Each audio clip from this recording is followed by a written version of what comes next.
Exercise 1.3 का question number 3। Express the following in P upon Q where P and Q are integers and Q not equal to 0। हमको P upon Q की form में change करना है 0.6 पे बार। इसका मतलब है कि जो हमारी वैल्यू है 0.6666 क्या है, रिपीट हो रही है। इस साइन का मतलब है कि जो हमारे 6 है वो वैल्यू क्या है, रिपीट हो रही है। अब आप डायरेक्ट कैसे आंसर लिख सकते हैं अगर आपका एमसीक्यू में पूछा जाता है तो जो वैल्यू रिपीट हो रही है उतनी ही टाइम्स आप क्या कर सकते हैं, 9 लिख सकते हैं। अगर कितनी वैल्यू रिपीट हो रही है, 6 ओनली, तो 1 9। अगर 2 वैल्यू रिपीट होती 2 बार 9, 3 वैल्यू रिपीट होती 3 बार 9। अब लेकिन वैल्यू अलग अलग होनी चाहिए थी और क्या है 6, तो आपका आंसर हो गया 6/9।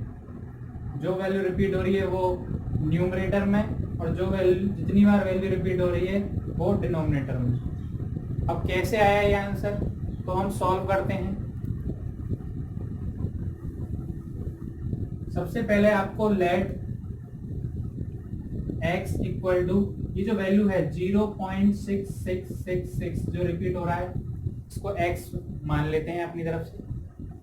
उसके बाद 6 1 वैल्यू है जो रिपीट हो रही है तो इसलिए multiply by 10 both side, multiply by 10 both side, multiply कर देते हैं बोथ साइड 10 से। अगर 2 वैल्यू रिपीट होती हैं तो 100 से, 3 वैल्यू रिपीट होती हैं 1000 से। आगे क्वेश्चन आएगा हम उसमें दिखाएंगे आपको। तो 10 multiply x equal to 0.6666 multiply 10, 10x equal to 6.6666 value आपकी क्या है, रिपीट हो। अब ये आपकी इक्वेशन 1, हम इसको इक्वेशन सेकंड में से आपको इक्वेशन 1 को क्या करना है, माइनस करना है। इक्वेशन 2 माइनस इक्वेशन 1, माइनस करने पर x 10x इक्वल टू 6.666 और फर्स्ट इक्वेशन क्या है आपकी, x इक्वल टू 0.666। सब्ट्रैक्ट करने पर आपका आएगा 9x इक्वल टू 6, क्योंकि ये जितना भी है पीछे 6 में से 6 0 0 0 0 आपका पॉइंट के बाद जीरो की कोई वैल्यू नहीं है, नेग्लेक्ट कर देते हैं। तो 9x equal to 6, x equal to 6/9, यही हमारा आंसर जो है डायरेक्ट मेथड की हेल्प से आया था। डायरेक्ट हम कैसे करते हैं वो हमने बता दिया आपको। अगर आप डायरेक्ट नहीं करना चाहते, सॉल्व कैसे करके कैसे करते हैं वो भी हमने बता दिया। अब सेकंड क्वेश्चन लेते हैं, सेकंड पार्ट।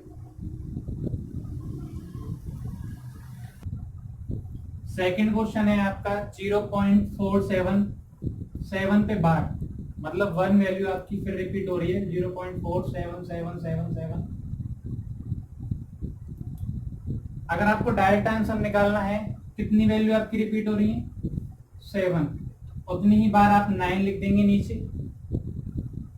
और उससे पहले क्या वैल्यू जो रिपीट नहीं हो रही 4, तो उसका 0, जो वैल्यू रिपीट नहीं हो रही उसका 0।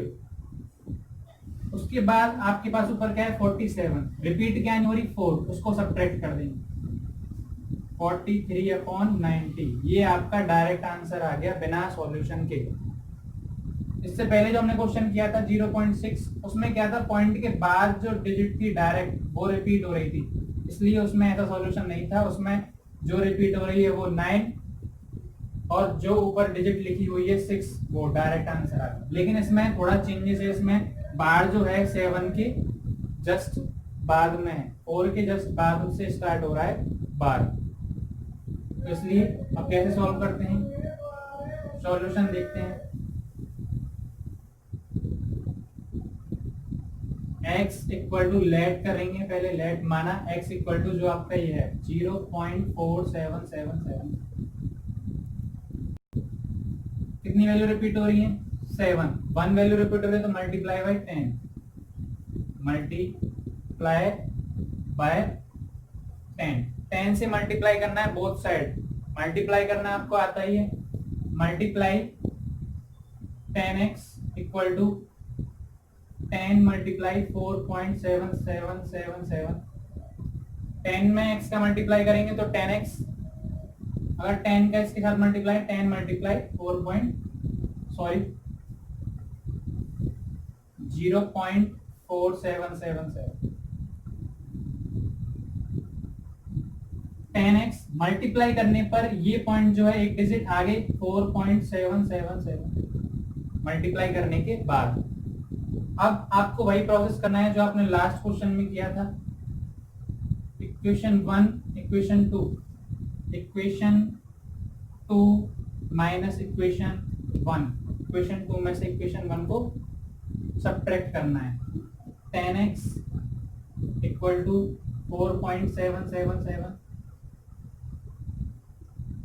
और आपका x equal to 0.477।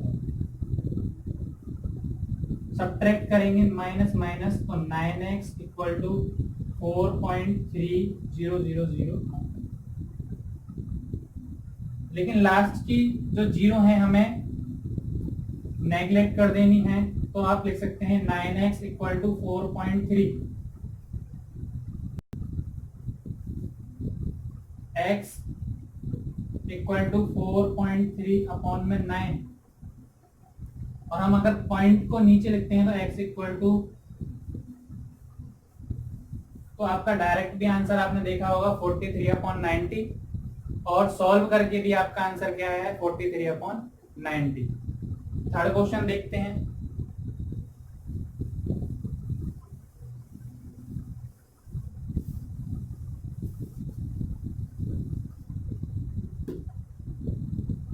Question number third, question तो थर्ड है, इसका थर्ड पार्ट 0.001 रिपीट हो रहा है। 0.001001 अब देखिए इसमें कितनी डिजिट रिपीट हो रही है? 3, तो आप 3 बार 9 लिख दीजिए। जितनी डिजिट रिपीट होती है उतनी बार 9, और ऊपर क्या है 001, क्योंकि ये पॉइंट के जस्ट बाद से ही रिपीट होना स्टार्ट हो रही है। सेकंड वाले क्वेश्चन में क्या था, पॉइंट के एक डिजिट छोड़ के रिपीट हुए इसलिए माइनस किया था, इसमें पॉइंट के जस्ट बाद हो रहे हैं तो माइनस नहीं करेंगे, तो इसको लिख सकते हैं 1/999। तो ये हो गया आपका डायरेक्ट आंसर। अगर एमसीक्यू में पूछा जाता है, आपके पास टाइम कम है, तो आप डायरेक्ट आंसर लिख सकते हैं। अब कैसे सॉल्व करेंगे? Let x equal to 0.001001 repeat हो रहा है।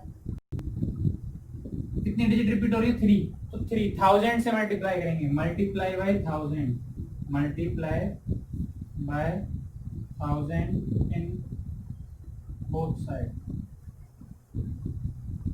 मल्टीप्लाई करना है 1000 से both side. 1000x equal to 1000 multiply 0.001001।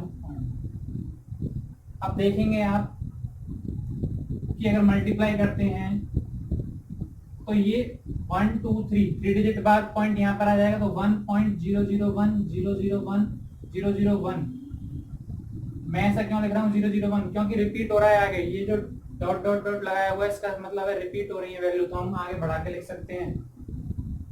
अब इक्वेशन 2 और इक्वेशन 1 वही जो प्रोसेस करते हुए आ रहे हैं। Equation 2 minus equation 1, 1000x equal to 1.001001 और x इक्वल टू आपका 0.001001 हम लिख सकते हैं। आगे भी लिखना चाहो तो आगे आप बढ़ा सकते हो।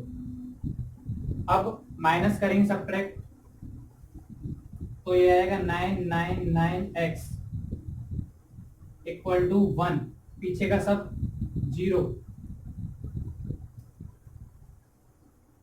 अब 999x इक्वल टू 1, और x की वैल्यू आपकी क्या आएगी 1/9। तो आपने डायरेक्ट भी देखा था कि हमारे पास क्या है 3 डिजिट रिपीट हो रही है, तो 39 और ऊपर क्या था 001, तो 001 हमने इसको क्या लिखा था 1/999। तो आप डायरेक्ट भी आंसर देख सकते हो और इस मेथड की हेल्प से भी आप आंसर देख सकते हो। दोनों की हेल्प से आंसर आए। ये एमसीक्यू के पर्पज से अगर आपको टाइम कम हो, और ये आपका मार्क्स की हेल्प से अगर आप मार्क्स ज्यादा नंबर का क्वेश्चन पूछा है तो आप इस हेल्प से करेंगे। और अगर आपको एमसीक्यू पूछा है ओनली टिक लगाना है तो आप डायरेक्ट आंसर इसकी हेल्प से निकाल सकते हैं, आपको इतना प्रोसेस करने की जरूरत नहीं है। तो अगर आपको वीडियो अच्छा लगा हो तो thank you so much. Like करें, शेयर करें, सब्सक्राइब करें।